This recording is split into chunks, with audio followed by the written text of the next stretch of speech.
I should. I'd be better if I thought I could. I'm a sucker for adrenaline, every villain is. Everybody trying to change my ways, but I live just to see you break. I'm a sucker for adrenaline, every villain is. You take the high road, I'll take the low. Everyone lies cause everyone knows. Feels good to be, feels good to be, feels good to be a little bit bad. Hello YouTube. So I'm super excited to show you what I got in the mail today, and that is the brand new Samsung Galaxy Tab S7. Now you may be wondering how I got this tablet before it's released in the stores, and I'm kind of wondering that myself. Now Samsung did this last year for the Galaxy Tab S6. Those reviews basically blew up my YouTube channel. Subscribers went through the roof. Thank you for that, and please subscribe. Viewership went through the roof. I think I was like over 150 to 200,000 views combined, which is super exciting, and very grateful for that. Now, why would my review be such a big deal? And I believe it's because I brought you guys the truth, the unbiased truth. I told you exactly where the faults were with this with the tablet S6, and I'm here to do that again today with the Tab S7. Now you're going to get the no nonsense, no fanboy silliness here. You're just going to get the straight, honest truth. So, what's so special about the Tab S7? Well, honestly, not very much. This is a third-rate company. I mean, I would probably put them, you know, far behind Apple for sure. Maybe catching up to the likes of Xiaomi, but they're not quite there yet. Samsung still has a long way to go before they can become a first-rate tablet supplier. But that being said, they are doing some, you know, silly little tricks to try and bridge that gap, like, you know, they include a cheap pen in the box and all the rest of it. I mean, even when you include that cheap pen, kind of leaves a bad taste in customers' mouths, because if it's not quality, people aren't going to use it. You know, it's just going to be thrown aside. But here with the Tab S7, they've done it again. I've heard that they've increased the quality of the pen, which, you know, that's yet to be determined. I haven't opened up the box yet. But if they've done that, so be it. What else did Samsung send me? They sent me the book cover and keyboard. Now,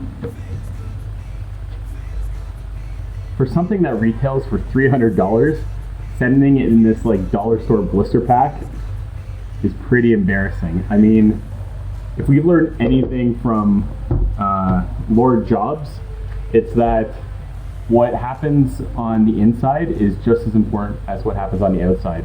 And if customers feel that, you know, their first impression is like a cheap dollar store item, something that you get at Dollarama any day of the week, that feeling is going to continue right through the product line. So first misstep for Samsung is this lackluster cheap blister pack. I have no idea why they would do this and how they can dare charge $300 for this thing, but they did, and here we are reviewing it. So what the heck. So that's the keyboard cover.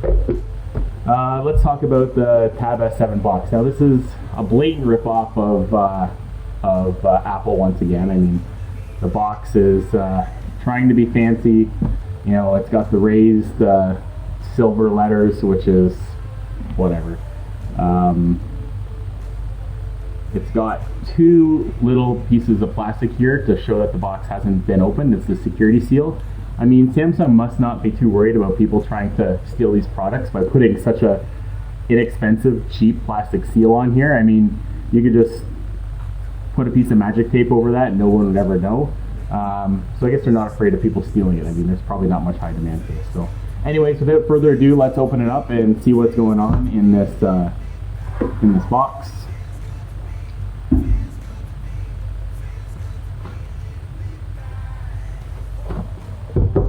What the hell?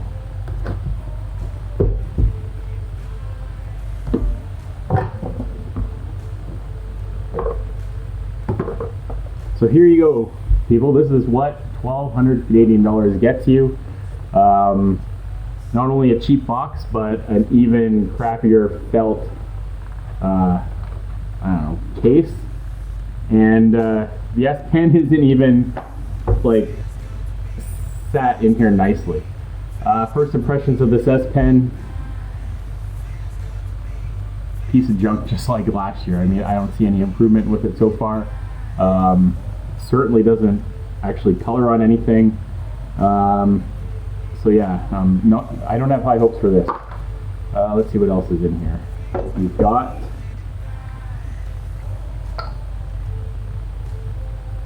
a USB-C cable. Now, this is probably like the junkiest USB-C cable I've ever seen. I mean, I bought like a $15 charger, like one of those power packs on Amazon the other day, and it came with a nicer cable than this. Yeah, not too impressive. What else we got in here? We've got the Samsung charger. Now, why Samsung sticks with this inexpensive and cheap design is beyond me. I mean, the chargers have become such a focal point for most products these days. They've got some heft to them, they've got some shine. They look like something substantial. This travel adapter or travel charger, they don't even have the letters lining up properly on the back. I mean, it just seems like an absolute cheap knockoff. It's got no weight to it. Very light plastic covering. Yeah, definitely not something that's got any wow factor whatsoever. So let's take a look at the tablet itself. Well, they obviously don't care about it too much because they've got this felt film over top of it that really does nothing to protect it. A little bit of glue to keep it all together. So that is the Tab S7.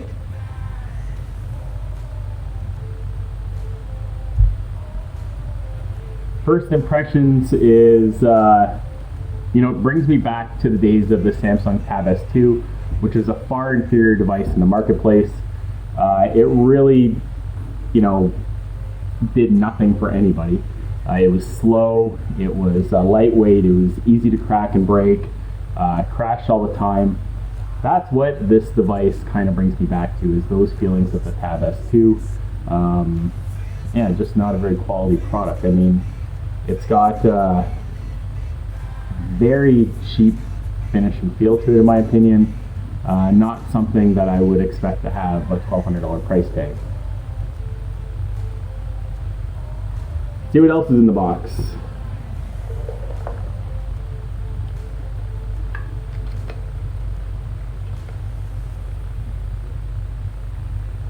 We've got this little tiny paper clip. Now, the reason why they have this little paper clip is essentially the way that this tablet works is that it has consumable parts inside of it. Now, after about 5 to 10 hours worth of use, those internal parts start to heat up and burn out. So what you have to do is you have to pop out the back lid, and you have to take various sized paper clips to reconnect the different components inside the tablet to make sure that they continue to work for another 5 to 15 hours. Now, as somebody who enjoys technology as much as I do, you would know that that's very cumbersome and not a very great end user experience. But it's Samsung, so they just do whatever the hell they want. So that's what this little clip is to get inside the back to service those user replaceable paper clips inside the device itself. Not expecting it to turn on, but I will try and power it up right now and see what happens. There we go. They've graced us with enough power to at least boot this crappy little thing. Now, first impressions of the boot loading time, it's like super slow. I mean, I have Cyrex 686 that boots faster than this thing. Let's just get through some of the menus here. Now, in sticking with tradition, Samsung has released an unfinished device that needs updates right out of the box. It's kind of annoying because you get the device out, you want to play with it, but no, Samsung realized that they had those 34 or 50 different short cuts that they took were coming back to bite them, so they had to fix it before it got into the consumer's hands. So that's basically what's happening here. The device has to go through and update all that crap.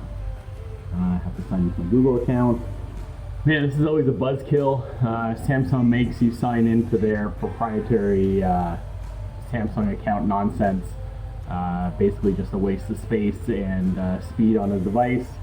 Yeah, what a buzzkill. Not that this thing really created any buzz to begin with, but nonetheless, gotta sign into this nonsense. Okay, we are finally into the device after all that annoying questionnaires and spyware and all the rest. Now, the screen to me seems very slow and unresponsive. Nowhere near as refined as an Apple product. I mean, maybe approaching on an iPad Air 1. That's the kind of experience that you get with this Tab S7. Certainly not refined, certainly not smooth. I mean, look how blurry the screen is. Just completely unacceptable. Okay, so let's take a closer look at the book cover. Now, how the hell do you get into this thing? Oh.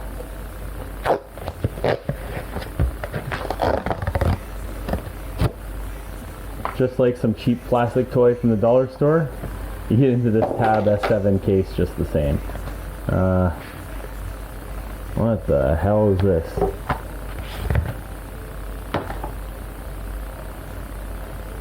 Okay, well this is super annoying because it comes in multiple different parts. You got the very flimsy, feels like pantyhose keyboard, and you got I guess it's just the book cover. This thing, like, it's just super disappointing, to be honest. Okay, so let's see how this thing actually attaches to the tablet.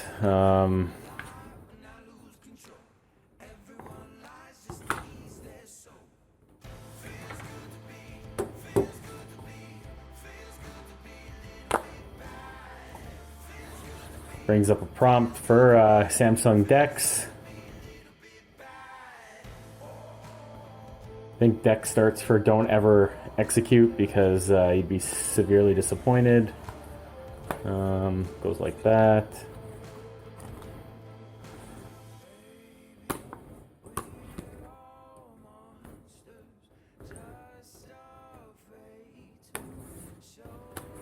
It's just kind of magnets on somehow like this.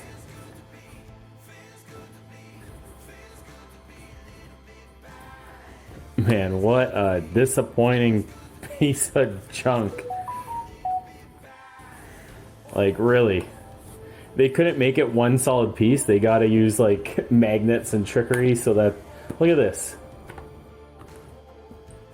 What type of junk is this thing? Doesn't line up.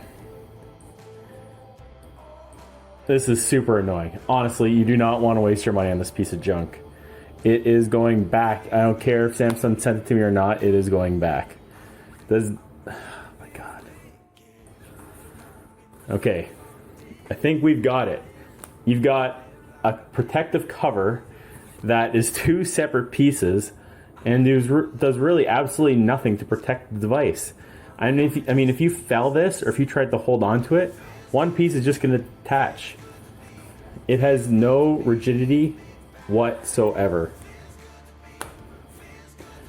I mean, the one nice thing, I guess, if you want to call it a nice thing, is that you can hide your embarrassing S Pen in the cover itself, so nobody has to know that you have it. So there is one nice thing that I can say about this cover. But not much else. Come on, Samsung, why would you ever come up with such a useless piece of junk?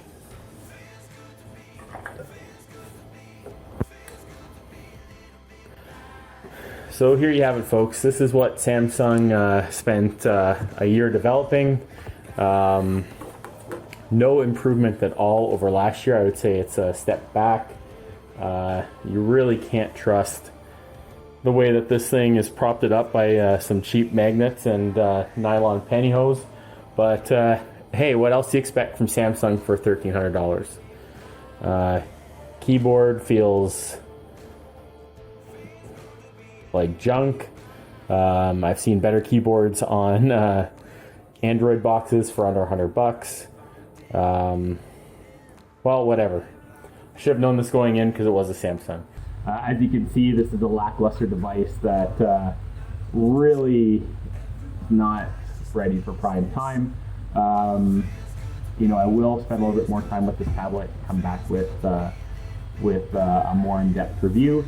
But for now, it's a no-go. Save your money. You know, maybe pick up a 5 or 6-year-old iPad and get just as great of performance, but significantly more versatility and durability. So that's my advice for you today. Pick up those old iPads. They're definitely worth more than this, and I'll be back with a more in-depth review shortly. Thank you very much.